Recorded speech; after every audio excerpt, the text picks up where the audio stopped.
Welcome to my channel. આજે healthy એવી બાજરી રોટલીની રેસીપી લઈને આવી છું, જે રોટલીની બોર્ડર બી નહીં ફાટે અને ફૂલેલી દડા જેવી રોટલી ગરમા ગરમ રેડી થઈ જશે।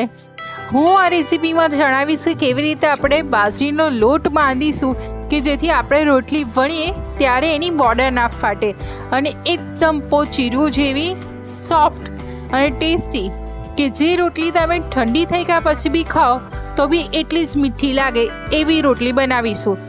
જો તમારે આવી રોટલી ટેસ્ટીવાળી શીખવી હોય તો વિડીયોમાં એન્ડ સુધી બન્યા રહેજો।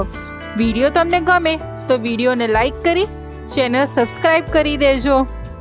તો ચલો આપણે રેસીપીની શરૂઆત કરીએ। Happy cooking, enjoy cooking. તો આપણે એના માટે એક પેન લેવાની છે, એમાં 1 ચમચી ઘી અને 1.5 કપ પાણી એડ કરવાનું છે।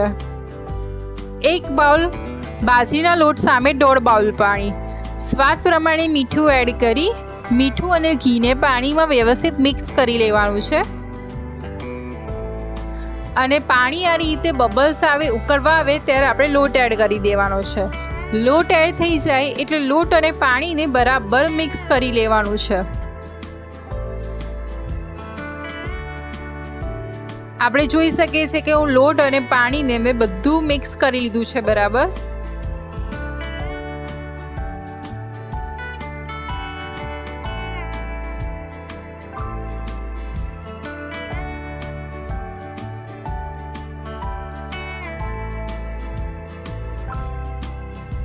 આપણું આ મિશ્રણ બરાબર મિક્સ થઈ ગયું છે એટલે હવે આપણે એને ઢાંકીને 5 થી 7 મિનિટ રેસ્ટ આપીશું ફ્લેમ ઓફ કરીને।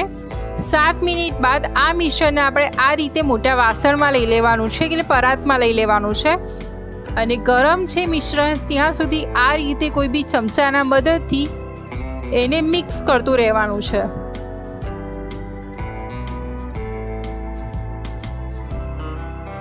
એક કે 2 મિનિટ તમે આ રીતે મિક્સ કરશો એટલે આ મિશ્રણ તમે હાથેથી અડકી શકો એટલું ઠંડુ થઈ જશે અને હાથેથી અડકાય એવું ઠંડુ થઈ જાય ત્યારબાદ આપણે આ મિશ્રણને 1 ચમચી ઘી એડ કરી અને બરાબર આપણે જેમ રોટલીના લોટે મસેડતા હોઈએ છીએ એ જ રીતે આ લોટે બરાબર મસેડવાનો છે।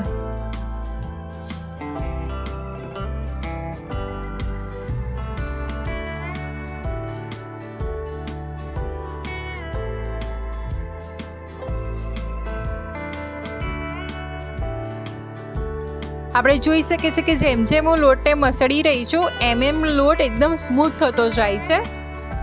આ પ્રોસેસ કરવાથી બાજરીના લોટમાં ગ્લુટન નથી હોતો એટલે એની બોર્ડર ફાટી જાય છે।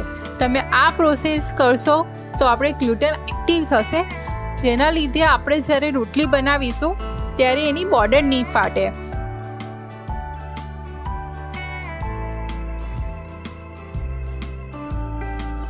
આ પ્રોસેસ આપણે 5 થી 7 મિનિટ સુધી કરવાની છે, લોટને બરાબર મસેડવાની।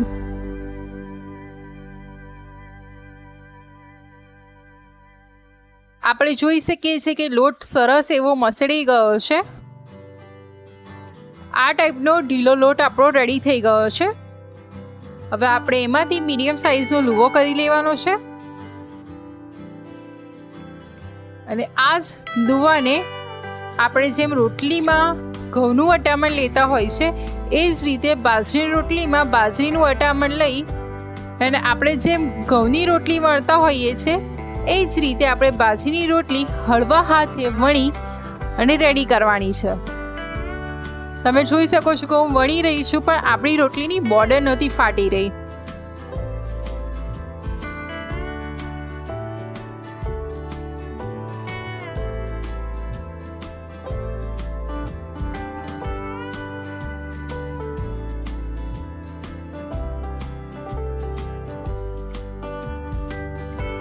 તો આ રીતની મીડિયમ થીક રોટલી વણીને રેડી કરી લેવાની છે। હું તમને બીજી રોટલી બી વણીને બતાવી દઉં। આપણે બીજી રોટલી બી હળવા હાથે રાઉન્ડ વણી લેવાની છે।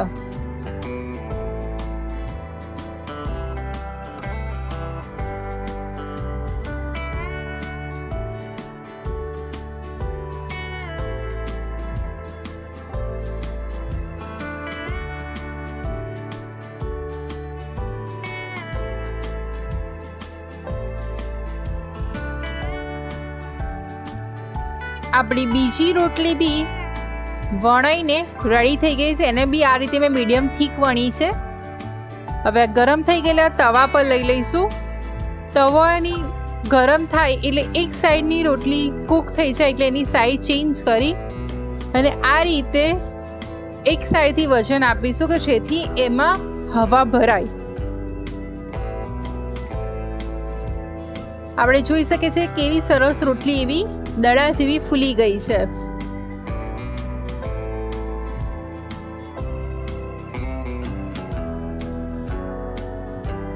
હવે આપણે સાઈડ ચેન્જ કરી અને એને બી આ રીતે થોડું થોડું હળવા હાથે સ્પેચ્યુલાના મદદથી કે તમે રૂમાલના મદદથી બી આ રીતે રોટલી ફૂલાવી શકો છો. તો આપણી સરસ દડા જેવી રોટલી ફૂલી ગઈ છે. એના ઉપર ઘી લગાવી લઈએ. રોટલી ગરમ છે એમાં જ.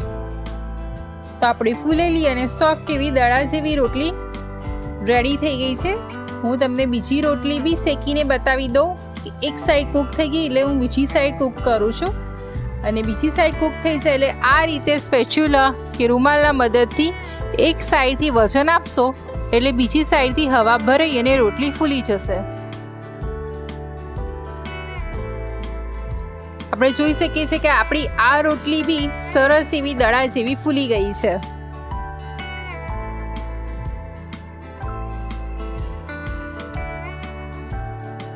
આ બી ગરમા ગરમ રોટલી પર આપણે ઘી લગાવી લઈએ તો એકદમ સોફ્ટ ફૂલેલી બોર્ડર ફાટ્યા વગરની અને હેલ્ધી એવી બાજરી રોટલી રેડી થઈ ગઈ છે.